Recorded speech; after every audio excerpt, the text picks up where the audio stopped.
नमस्कार मित्रांनो, आपल्या सर्वांचं हिंद केसरी बकासूर अपडेट या चॅनलवरती स्वागत आहे।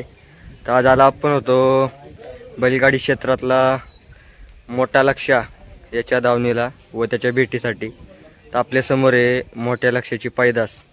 तर विचारूया आपण मोन्या भाऊला। नमस्कार दादा। नमस्कार। कसं आजचं नियोजन करण्यात आलं होतं? आजचं काय मामांनीच नियोजन केलं होतं इकडे मोठ्या लक्ष्याला भेटणार येण्यासाठी। काय सांगसाल मोठ्या लक्ष्याबद्दल?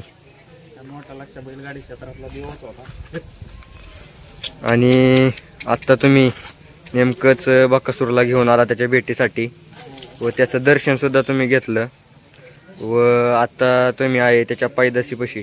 तर काय सांगसाल त्याच्या पैदाशीबद्दल? सेम मोठा लक्ष्याची ओके सेम तसाच पायात सेम तसाच। पुढे जाऊन वाटतंय का तुम्हाला की लक्ष्याचं नाव चालवण म्हणून? हो चालू। तुम्ही काय सांगसाल दादा? बैल वासरू एकदम सेम टू सेम बैलागत दिसायला आहे।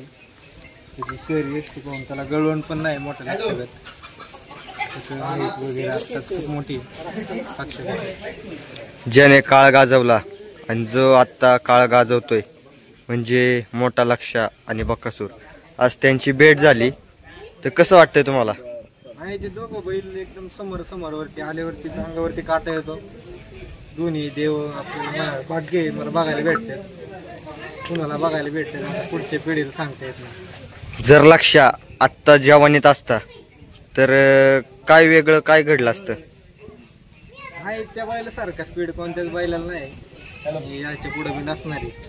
जसं की बकासूर आहे, आता आपण बकासूर पुढे बकासूर सारखा स्पीड कोणाला नसणारी, तसं त्याच्या काळात तो होता, त्याच्यासारखं कोणी नाहीच आता। जर आत्ता मोठ्या लक्ष्यात जवानीत असता व बकासूर आणि मोठ्या लक्ष्याची गाडी पळाली असती तर एक तुम्हाला काय झालं असतं? जे आपण म्हणतो ना अंतर नक्की काय असतं ते अंतर दाखवलं असतं सगळ्यांना। त्या दोघांची गाडी इतकी पळाली असती की आपण विचार करू शकत नाही।